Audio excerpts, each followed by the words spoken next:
In this session we've got Tony and William to get through, and then we've got another short break before we get to Melanie in the afternoon. So, we're running a little bit behind schedule, so we'll just keep pushing through if we can. So as an introduction, we've got Tony here, who is a member of the ASBC. Tony has 13 years experience as a chemical engineer with Dow Chemicals, manufacturing agricultural insecticides, herbicides for pest control over the last 31 years. He's been a TAFE teacher in pest control for 4 years, been involved in Rotary International for 15 years, spent 4 weeks in the Solomon Islands rebuilding a school and treating fire ants over there, spent 7 weeks in the Galapagos doing feasibility studies on a desalination plan. Lately, Tony's been involved with the World Health Organisation in regards to the control of mosquitoes due to the climate getting hotter and more rain. This started off in Adelaide as the first venue, then into Florida and China. And then finally into Spain. So has a wealth of experience, knowledge and expertise that we're looking to tap into today. So I'd just like you to welcome Tony Dutka.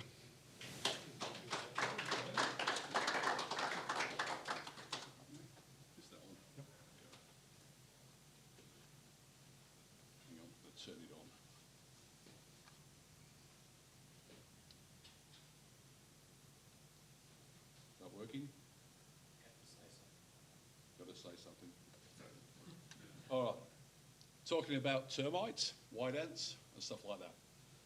Before termites, the trees had to come. About 360 million years ago, the first woody trees evolved from the pre-dinosaur age. Right. For 60 million years, the trees didn't have anything that ate the trees or rotted the trees. There was no funguses, there was no lichens, there was no rot. So the trees, when they fell down, collapsed into the ground, the water evaporated and they turned into coal. For them 60 million years, that's when all the coal was laid down in the earth. All right. From 300 million years ago, the mosses, the lichens and the funguses started attacking the trees and decomposing the trees. 170 million years ago was the first termites, the lower order. Termites evolved from cockroaches. Even though they look like ants and ants look like termites, cockroaches didn't evolve till about 120 million years. Ants didn't evolve till about 120 million years. Ants are evolved from wasps, so they're a completely different insect order. Even though they're colony creatures, they look the same, they act the same, and stuff like that. So the lower order termites that came in about 170 million years ago used to feed on the rotted timbers of trees. Right? The higher order termites that we have now that actually attack trees and live in trees didn't come through to about 180 million years ago. The first termites came out of Africa, and it was just then. Now, the higher order termites are what they call fungal farming termites. So when they get into their trees, they put funguses in the trees which they farm, because the wood that they eat is the carbohydrates, the fungus is the protein. Now, what's happened with insects, ants and termites, that some of these funguses are only endemic to this type of termite or this type of ant. So you don't find them in the wild anywhere. So when the termites fly out of the nest, they take a couple fungal spores with them. So when they get into the trees, they can plant the fungal spores, eat the carbohydrates, and they can eat the protein. Right? So when we get down to termites that attack your house, we're looking at Coptotermes and shredder rhinos. The other 360 different types of termites in New South Wales cause a little bit of damage. There's only roughly 7 that attack your house. The rest are dampwood termites, which are the lower order, mound dwellers that you see at the side of the road, which are your Nashudotermes, and stuff like that. Now, in Australia, subterranean termites always come from the ground up to attack your house. Right? In America, they've got a higher order again of termites in South America, which are drywood termites. They don't have to have ground contact. Right? So that's basically what a termite is and where they came from. They're basically just evolved cockroach. Now, we don't know when termites evolved into a social insect, why they did it. They think it's a defense mechanism. So you've got your queens, your kings, your workers, your soldiers, your nymphs, and all that sort of order. Why they become social, they think it was just defensive from other insects and stuff like that, because they're full of protein. They're very soft-bodied. That's why they need the shelter tubes all the time, and things like that. Let's see what we've got next. Right, termites in trees. Right, termites got to get into a tree. Right, the ones that attack your house. Right, so what you find here, up here, there's the trees. That's where the termite nest is. When the termites fly out, you get your lizards and stuff eating them because of the protein and stuff like that. So when they swarm, there's millions and millions, and they usually swarm just before a storm, because when they get into the ground, they've got to get into the wet ground, get into a tree and stuff like that. Now, to get into the tree, there's a big scar. That's a classic scar there. Does anybody know how that scar was formed on the tree? So the living part of the tree is the bark, and that's the dead wood in the middle. Does anybody know how that was caused? That's a lightning strike. It's been hit by lightning. So the lightning's hit it, ripped the skin off the tree, the bark, and that's exposed so the termites can get in there, the borers can get in there. That's a classic thing that you see in all trees. Bigger, smaller, but that's just a lightning strike. In the olden days, trees used to fall down, animals used to rub against them. To get through that protective barrier, which is the skin, which is poisonous for termites, so you see a lot of lightning strikes and stuff like that. So they've got to get in. Now, once the king and the queen swarm, they mate in the air, they land on the ground, the wings fall off. They've got to get into shelter straight away, which is in a tree where there's food, there's got to be moisture, and there's got to be wood, basically. So basically, out of every 100,000 pair that swarm in the air, one pair will form a new nest. Right. When the alates fly, they all seem to do it from every different type of termite in Australia. They all swarm at the same time. You can only tell the difference under the electron microscope until they develop soldiers, where you identify the different termites through the soldiers. Termite mudding you've all seen. Now, this on the far side, you see the stalagmite, stalactite, right? You see that about 5% of the time. Now, that's Termites Frenchie, where normally we see Termites acinaciformis. Termites Frenchie are a very dry wood, don't like a lot of moisture, and they don't make a lot of mud tunnels up the walls and stuff like that, but you'll see that sort of stuff. That just makes it, for me, how to treat the termites slightly different. Now, when you see that underneath the house, you always got to check the timbers like you normally do, but if there's an extension on with Oregon or pine, they'll be in the Oregon and the pine, right? So, and you've got to go around and jam your screwdriver into the timber, because there's no indication on the outside that the termites are in there. Right. Also, what you find from a treatment point of view with Frenchie, they won't eat baits. You've got to spray them with a chemical and then come back and do it again. The other thing with termites, they split the exoskeleton, and so they do that about every 6 weeks, depending on the species. Frenchie only do about 2 or 3 times a year, so they're very hard to control, very hard to detect without jamming your screwdriver into timbers. The one on the right-hand side is just typical Termites acinaciformis mud nest up in the corner there. You see a lot of that, especially last year when the drought was on. If you had a wet area, leaky bathroom, stuff like that, there was tons of termites around last Christmas time. Right, chemicals, organochlorines, DDT, straight out poison, nothing environmentally friendly about it. It was developed in the Second World War by the Americans to control mosquitoes and stuff like that. After the war, they started to use it on farming, and then it was developed into termite control. Now, what happens with that? It just shocks the insect, they just stop breathing and they die. Now, organochlorines are a very stable chemical. They last for a long time. They've got a half-life of 15 years.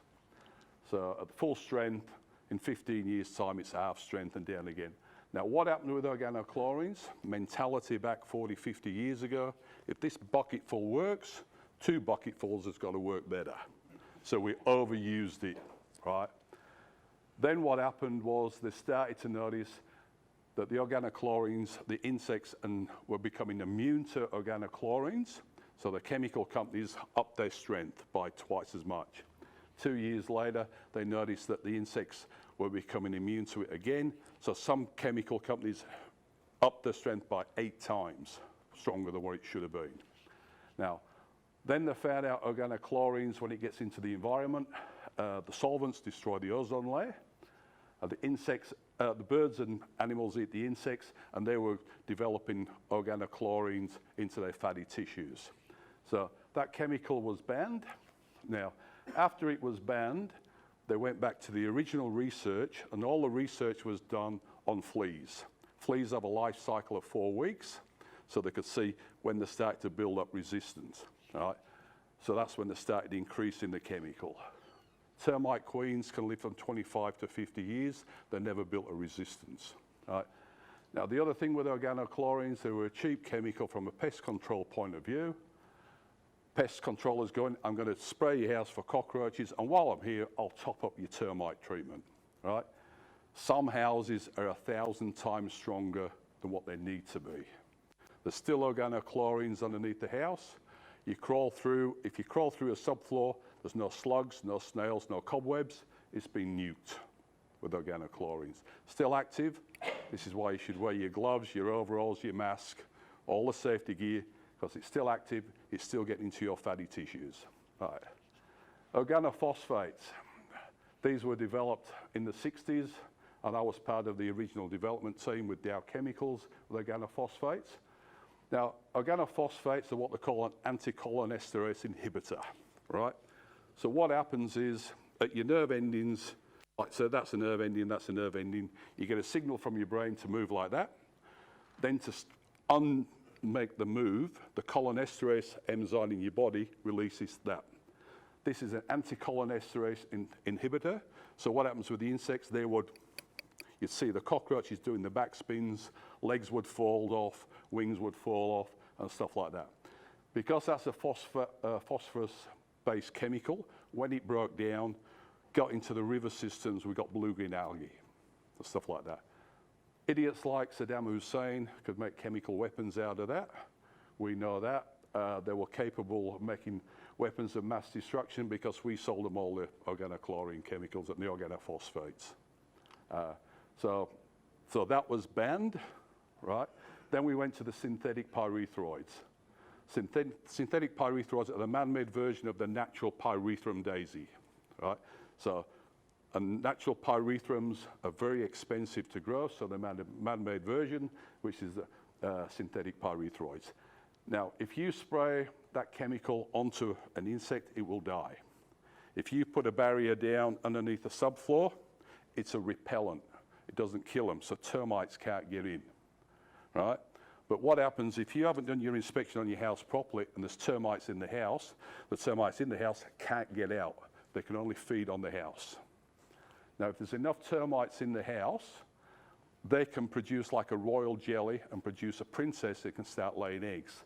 So what happens once you've treated the place, the termites start to cannibalize themselves. They eat their termites, which is their other form of protein, till the queen can start laying eggs. And then after about 2 years, you notice the termites back and through the house. Especially with the new houses with being soft timber frames, they go through. Now, what you've got to watch out from a perspective of inspections is you go around and you're tapping the skirting boards. Because it's repelling up, the termites are up around your top plates. So you've got to check up the walls as well. So if you see drill holes all the way around the outside of the house, then there's an organophosphate like Biflex or bifenthrin and the sticker. As well as checking the skirting boards, you've got to check the top plates. I've got 7 treatments at the moment from stuff-ups where pest controllers have used synthetic pyrethroids. It's registered for termite control, where I've got to go in and chase the termites through the house through the insurance companies. All right. Now, people don't understand the difference between the chemicals. All right. So these are all solvent-based chemicals because the actual insecticides are a crystal. So they're a solid crystal when they're made. So what you've got to do is melt the crystal, right? And the trouble is, especially organophosphates and organochlorines, they exotherm at 58 degrees, which is a polite word saying there's a chemical reaction like a nuclear reaction. So what we used to do at Dow Chemicals was we'd put them in an oven at 52 degrees. It would melt. Then we would, in the tank, we would get chlorinated paraffins and chlorinated solvents like chlorothene VG, which don't burn. So we could put the hot liquid into the solvents, then we put the surfactants in there so it mixes with water. They were a very dangerous chemical to make, very volatile and stuff like that. They sort of went away because of the solvents involved destroys the ozone layer. There's a big thing about the ozone layer. So they went to non-solvent based chemicals. Now fipronil and imocloprid are more of a pharmaceutical based chemical than an insecticide. Right? So they're not a poisonous stuff, they're more pharmaceutical. Now, fipronil, when it first came out in 2002, was a new chemical that was going to save the world. It didn't smell, didn't stain, and it's not a repellent. So the termites don't realize they're crawling through. I was getting some really good feedback from the States about fipronil, based in the States because it wasn't registered in Australia. So what I did in them days, on the internet, you couldn't get stuff from Amazon.com from America to Australia.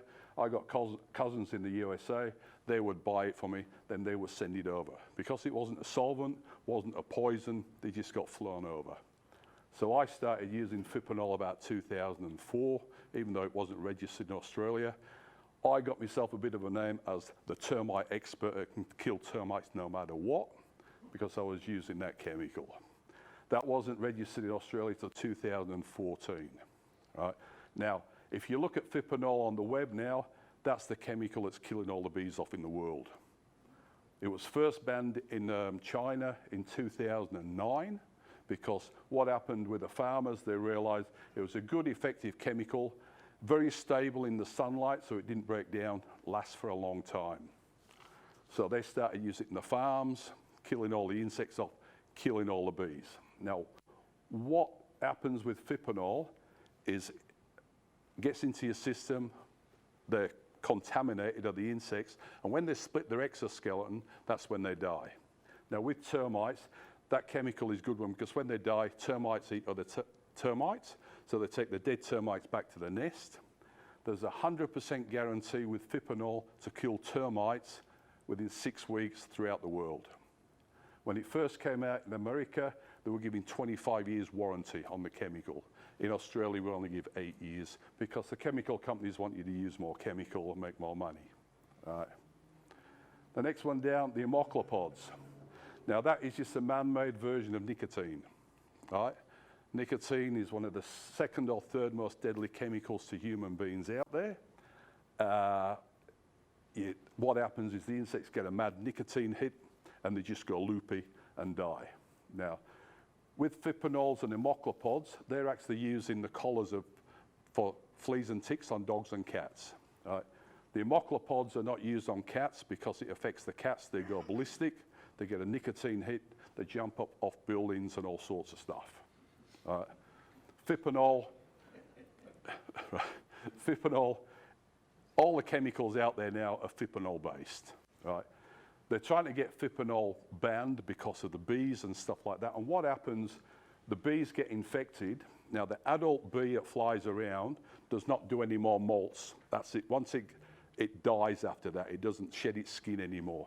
So it gets infected, goes back to the nest. The juniors and the nymphs in the nest get infected, so the colony dies from the bottom up. So all you end up is just adult bees collecting honey, no juniors, no queens, no nothing. So that's what they call colony collapse. So when you see on TV, they say fipronil does not kill adult bees. They're not telling a lie. But what happens is they infect the rest of the colony and kill the colony off. Now, as I said, China was the first country to ban it. And when China banned it, I went, this is unusual. China don't ban anything. Then Europe followed suit, most of the states in America. It's only registered in Australia now for termites and German cockroaches, and stuff like that.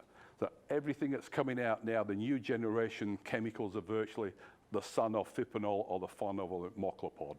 They're just next generation and stuff like that.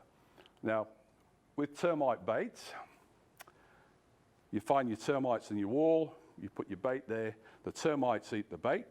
Now, every now and again, no matter what you do, the termites will not eat the bait. Even if you put it right on the nest,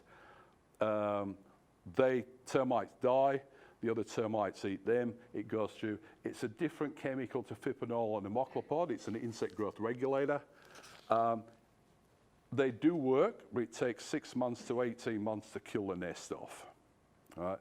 So baits will kill an individual nest, whereas the fipronil and the imoclopods and the synthetic pyrethrum and stuff, you put the chemical down at 5 litres per square metre, so you're treating the subfloor. So if the termites come through, they're going to get infected. So basically, with the fiprinols and the imoclopods, you kill the nest off, but any other termites that try to come in will get infected and it will kill them as well. So your house effectively becomes a bait. Now with the dusts, when we used to use the organochlorines and the organophosphates, we used to use arsenic dust. So you dust them into the workings, the arsenic would get on the insect, they would groom themselves, they would die. The thing is with dust, the dust micron size was the same micron size as cigarette dust, so it floated around everywhere. Arsenic is toxic to humans as well, so you had to be sure you had the mask, the gloves, the overalls and stuff. And the hardest thing was with little bit was better than a big puff, right? Stuff like that. So now they use fipronil-based dusts to control termites. We don't use arsenic anymore. My big argument with the guys that make fipronil dusts is the date of manufacture. It's 2002, 2004. It's old product. There's no new product out there. And the chemical does settle out in the things, so I don't use dusts anymore. I use foam chemicals, so I'll mix my chemicals in a foam generator, so it's a compressor in a spray bottle, mix it with a lot of soap solution, so it comes out like shaving foam. So you can get this foam up through the walls, through the workings. Especially nowadays where I'm finding a lot of termites in floorboards, bamboo floor. Now bamboo is a grass, right? So some termites eat grass. So the ones that you find in bamboo floors are not registered to be used, killed. They don't do any damage to your house. It just looks like it's a mess. Right? So I use foam chemicals now. A lot of people are following me on, especially in gyms with the foam generators, because they're just having a lot of problem with the dust, you know, and it works quick and you can get the volume in there. All right. So like I said, fipronil and imoclopods, everything else is just that sort of thing with a different name. Right, this house at the bottom. The Coupex powder, is that a dust? Coupex powder? Coupex is not registered for termite control. That's a natural pyrethrum, and it's mainly for cockroaches and spiders and stuff. And we use it as a flushing agent, so we'll powder in your roof cavity, in your wall cavity, because cockroaches got a very waxy body, the powder sticks to it, they aggravate them, it drives them out onto the spray, which kills them. Now, natural pyrethrums don't last too long. They only last about 3 weeks before they break down, whereas the synthetics are guaranteed for 10 years in the sun. All right, so that's it. This bottom one there, it's all sandstone underneath the house. They knocked the house down and kept the original footprint and then built this modular house on top of it and called it a renovation, right? Underneath there, you can't see it, but there was 300 millimeters of water underneath the subfloor. Termites coming up in the far corner, right? I got this call, we've got this house, nobody knows how to treat it, what can you do? So I walked in there and I've gone, okay, I can kill your termites, but don't ask me how I'm doing it. So what I did was just get the concentrate of fipronil in a 5-litre bottle in my sprayer and just spread the concentrate on all the wet floor underneath and just stirred it up with a pallet board. Killed all the termites. Now the top right-hand corner there where all that black stuff is, that's where the termites went through the timber floors. Right? Now these people are really smart. They dug out all the dead timber and they put cement down there. So all that wet stuff is cement through the floorboards. Right? Quoted this person, you know, close to $7,000. Come back with, can you do it for 6 for cash? Not a problem. Right. Asked, what do you do for a living? I just look after the guy. The guy's in hospital. He's got in jail. He's got 15 years for embezzlement. We just look after the place. Right. So the floorboard was 12 months after the original treatment done there, and the top right-hand corner was just the water dripping off the floors and the condensation underneath and everything like that. Yeah. So that was. I haven't seen that before. Right. We should go back now. With treatments, doing inspections, you got your thermal cameras, you got your thermal moisture meters, you got your moisture meters, you got your motion detectors. Right? What you need is a good torch. Shine the torch up, follow it around, where you're going, your eyes follow the beam. So when I do an inspection, I also have my torch, which I've got in the bag there, and I just shine it and follow up around there. People put the lights on, your peripheral vision is not looking at anything in particular. With a torch, your eyes follow the beam. Right? Now, this wall over there, if that backs on to a shower or a laundry, I'll always pull the carpet up underneath back here, because if the termites are in there, they're going to be your smooth edge every time. Especially when the drought was on last year, I was getting termites every third inspection I was doing, I was finding termites. Then you can go around with your thermal cameras and your moisture meters and stuff. They're a good selling tool, you know. You don't want to rely on them. You want to rely on the old-fashioned way, tap the walls, feel for the dampness in the walls, pull the carpet back when you can. And most of the times, if the bathroom's on this wall, this is usually a built-in wardrobe. So you can pull the carpet back, let anybody see, put it back down and stuff like that. The other thing is, because a lot of people are using synthetic pyrethroids, there's a lot of termites high up on the top plates. If it's a double-story house, your thermal camera will pick them up pretty easy. If it's a single-story house, there's the valleys, there's the hot spots, you get a lot of false positives stuck around the place. So you've actually got to get up there and check it out. Now, if they're the Coptotermes Frenchii, you'll never pick up with a moisture meter. There's never enough moisture to pick them up there. So you've got to tap the walls and listen for them. Now, the other thing with Frenchii, if you break the leads with termites, the soldiers come out to defend the place. They're Acidiformes. If the termites run away, they're Frenchii. They run away. So you can tell the difference. And then I know I've got to go in with a foam generator to kill them and do slightly different things. Now, imoclopods work quicker, but they cause a lot of problems. If you look at the blogs in America, the dogs and cats that have had problems with them, and it's never a $2 moggy, it's always a $20,000 Persian blue-eye cat with different coloured spots, right? So you're in trouble, stuff like that. The day they ban fipronil is the day I'm getting out of pest control, stuff like that.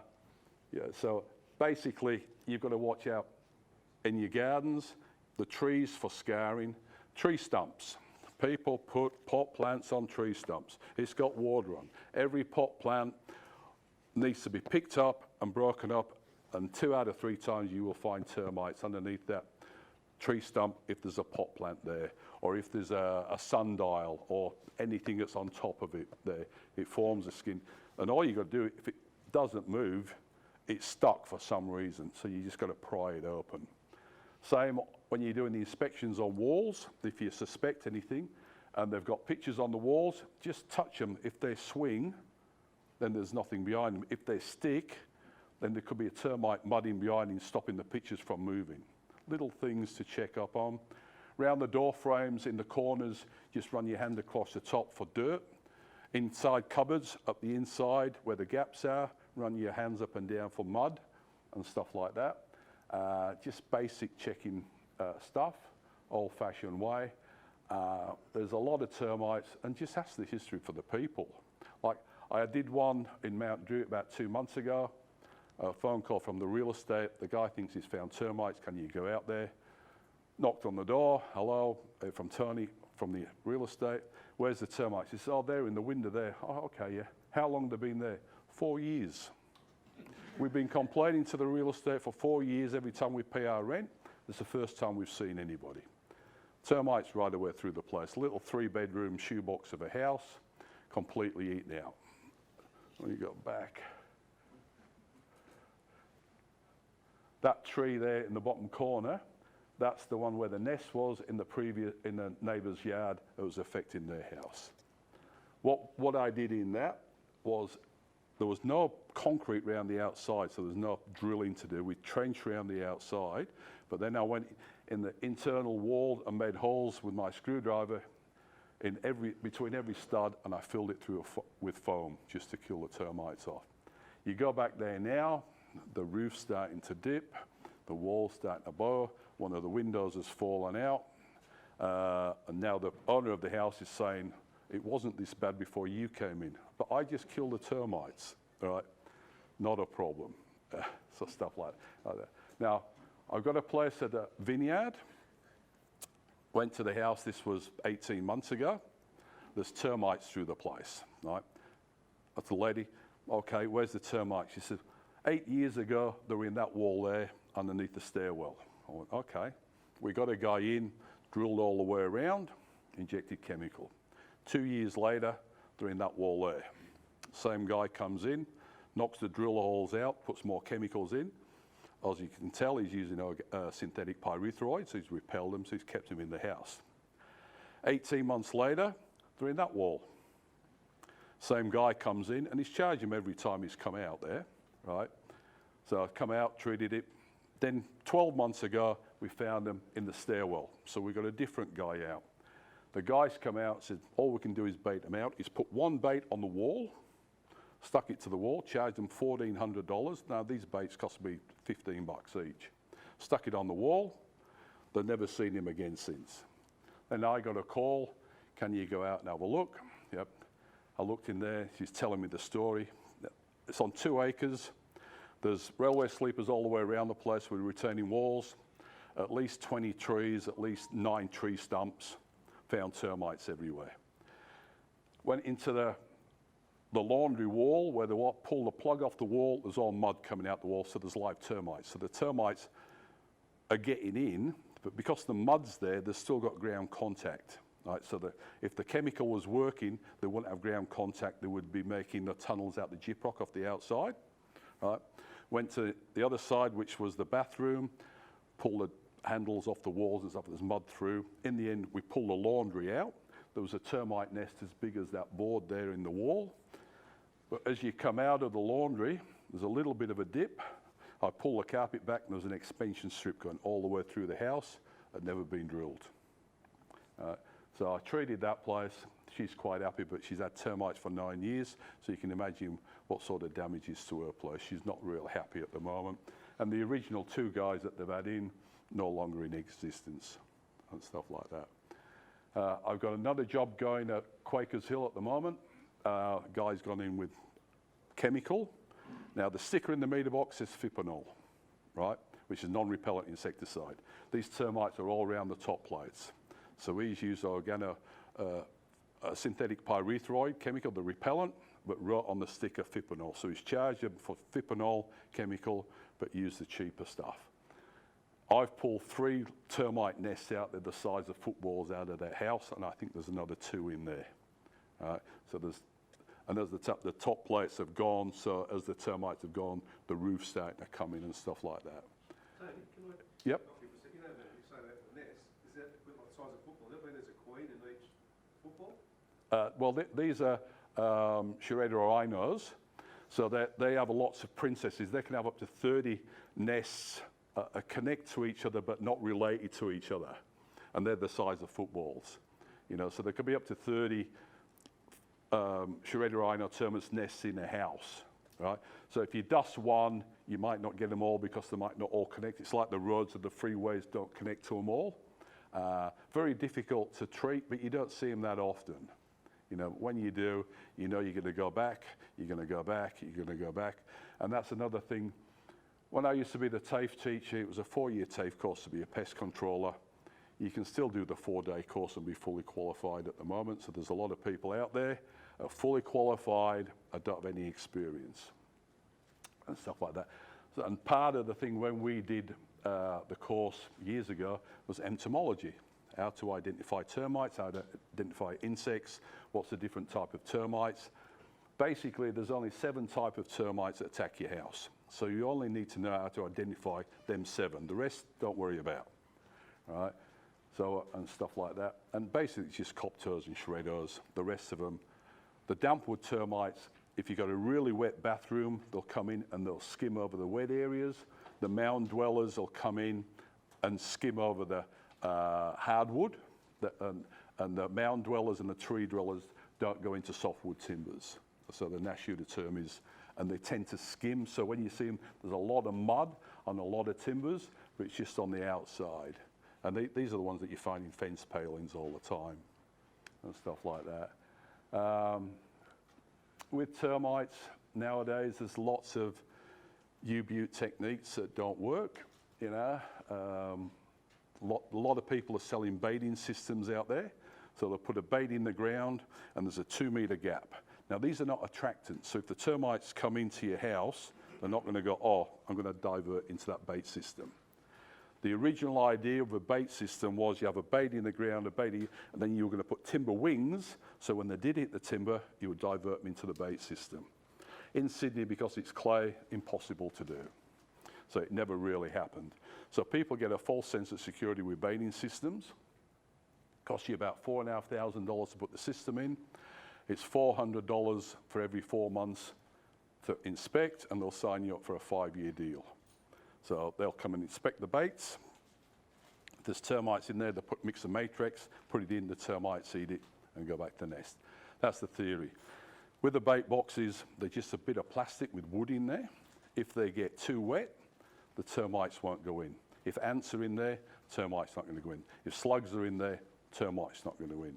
Every 4 months, you're supposed to take the petal pop sticks out the timbers, which is Tassie oak, and replace them with new ones. Never see them that's lifted up, yep, no, because the guys don't know what they're doing. Now, what's happened with rapids and the insurance companies, if your house has got a baiting system and termites get in, they won't cover you for your insurance because it's not classed as a complete treatment, it's partial because it's ongoing for 5 years. So what rapids are saying, if you put a baiting system, you've also got to put a chemical barrier around the same time. You put a chemical barrier, you don't need the baits. Now, what we're doing is protecting the house. So you're still going to find termites in your trees and your tree stumps and your wood piles and stuff like that. We're not protecting everything else like that.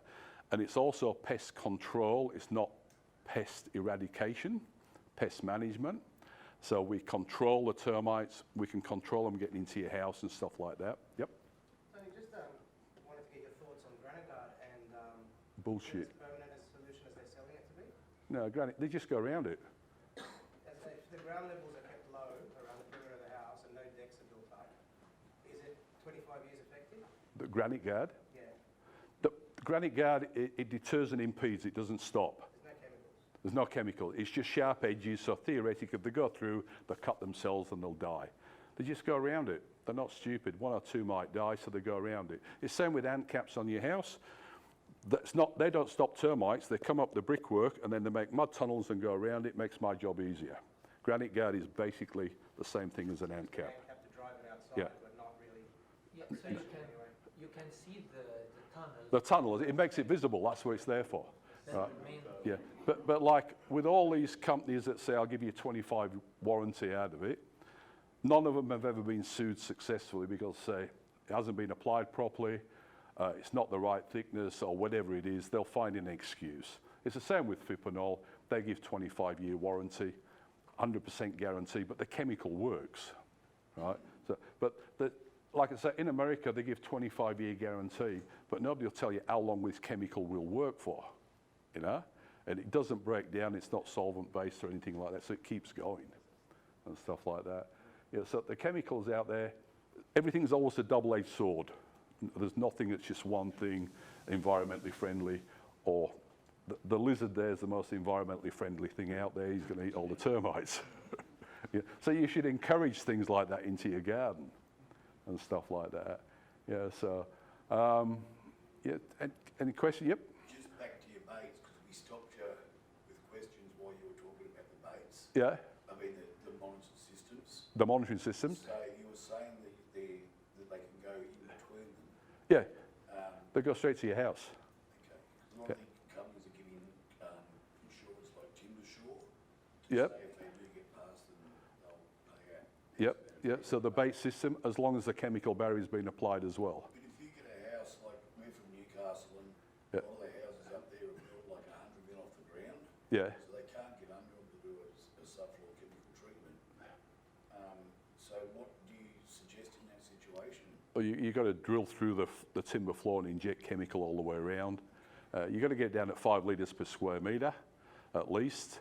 If it's on clay, you can actually make the chemical 2.5 litres per square metre and up the strength of the chemical, because clay doesn't soak in, it runs off.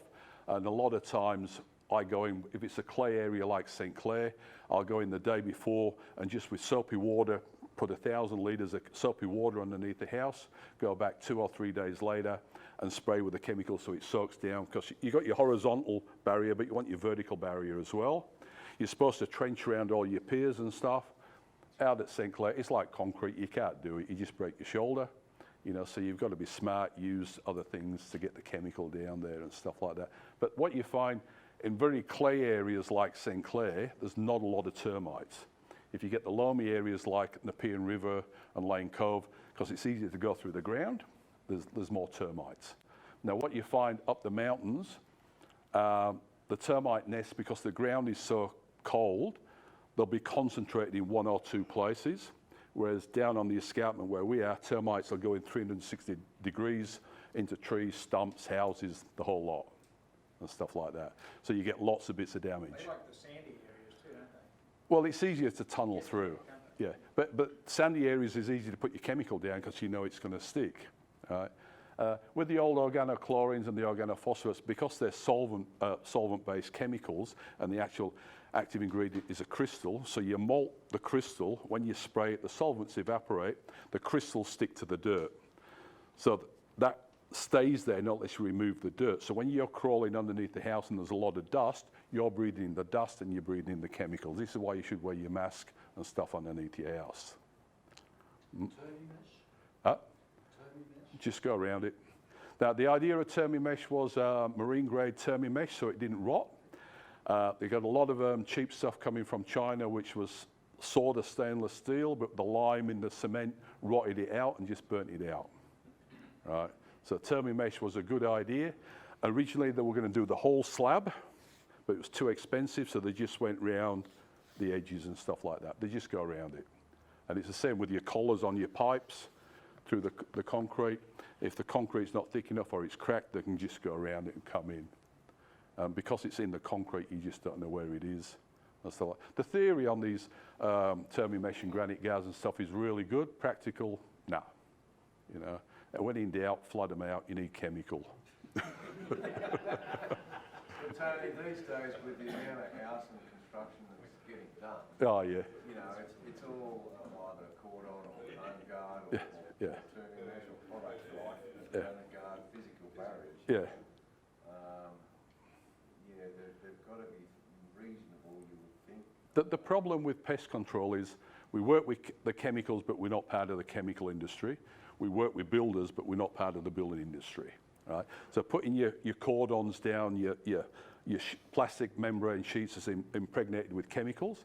They use deltamethrin in that. Deltamethrin only lasts about 8 to 10 years, and it's a repellent. So, and afterwards, now the cordon, you know, the orange down there. What you find with that is rats will go in there and actually pull out the cordon. They put it into their rat nest, so when they have babies, the rat babies don't have informatives, there's stuff that gets into their eyes that makes them blind. So the insecticide in there is, they're working against, they're using it for themselves. So you get holes in cordon. You don't get holes in the blue stuff or the green stuff out there, the environment, it's just the cordon and it's the orange stuff that the rats have learned how to use it to their advantage. So, whereas a house built like, 20 years ago, Yeah. basically the cordons weren't around. Yeah. So your only effective shield was visible edge of concrete Yeah. slab. Yeah. Do you feel that we should go back to that? No, I reckon in another 5 years we'll have micro robots with laser beams flying around the tunnels, killing them all. No, it's the word chemical. Everybody hates it, even though they're environmentally friendly. Like the chemicals with the fipanols and stuff like that now, it tells you to use protective equipment when you spray. A lot of people don't. They'll go out there in the shorts and the t-shirts and the spray. So people think he's spraying water. Like this morning, I did a job this morning, overalls, masks, gloves, the whole lot. Doing a good job there, you must be using the good stuff. Yep, not a problem. It's all up here. Yeah, and it's just the way people think and stuff like that. So you're a fan of term guard? Nah. And the retriculation systems around the place, the theory is great, but what people do, the second homeowner comes in, does a bit of guarding, what's all this pipe work for water, and pulls it all up, so it's not all the way around. There's a system called CavTech. It goes into the wall cavity. It's got a green thing on the wall, so when your slab edge comes down, they fill that full of sand and they put the pipe work in there, so when you put the chemical in, it goes into the wall cavity. CavTech's the best stuff out there, and stuff like that. The retriculation systems, what I do if I've got to refill one, I put like a blue loo into my chemical, so you can see the blue coming up, and if there's a gap, there's a hole in the pipe work, so you just go down and do it manually, and you can see where it's going all the way around the place. Stuff like that. Quick thing, can I say a quick thing about COVID-19? You sure can. Right. You got something to kill it? Nah. COVID-19 is actually SARS-CoV-19. It gives you like the flu infection, you die because you're drowned in your own lungs. Right? What they're scared of is bird flu mutating with SARS-19 and pig flu mutating with SARS-19. So you're all aware in Victoria in the last 3 weeks we've killed 490,000 birds because of bird flu? No, because of COVID-19. So if you want a turkey this Christmas, you ain't going to get one. All the chickens, ducks and turkeys have been killed, right? In China and Southeast Asia, there's swine flu going through, which is SARS-based again. They've killed over 600 million pigs in the last 4 months. They're frightened that it's going to mutate with the human COVID-19, and then it's going to cause a problem throughout the world. All right, wash your hands. What is washing your hands? Why does it kill COVID-19? The actual virus, its exoskeleton, its skin, is a waxy, oily based. So the soap dissolves the skin, oxygen gets in and kills the virus, right? That's why you wash your hands. That's the most effective thing you can do. Now, what do you do when you go home from work? You get in the shower. Shampoo, basically dishwashing liquid. Wash yourself. Your body's waxy, oily, just produce it naturally. So if I sneeze on somebody, that can stay active there. You touch your hand or your hair, touch your eyes, your mouth, and you can transfer it in. So you got to go home, you have a shampoo. Wash yourself in soap, you've killed the virus. Then what you do? You put conditioner in your hair. Right? Maybe you don't, I don't, but, but what is conditioner? It's oil. So you're putting oil on your body so it doesn't snap static, it's nice and smooth. So as soon as you go out after you've had a wash, you're ready for the next load of infection, right? What do you do, Joe, after you get out the shower?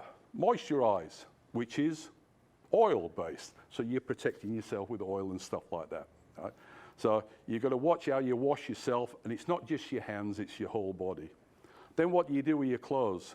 Somebody sneezed on you, you're sweaty, you're oily, that can stay live on there. You put your clothes in the washing machine, dishwashing powder, soap, kills the virus. Now, you guys might not know this, but Joe would. What you do next, you put a fabric softener in the wash, which is oil to stop getting static. So you're nice and clean, but you're ready for the next day of infection, all right? So don't use conditioner, don't use fabric softener.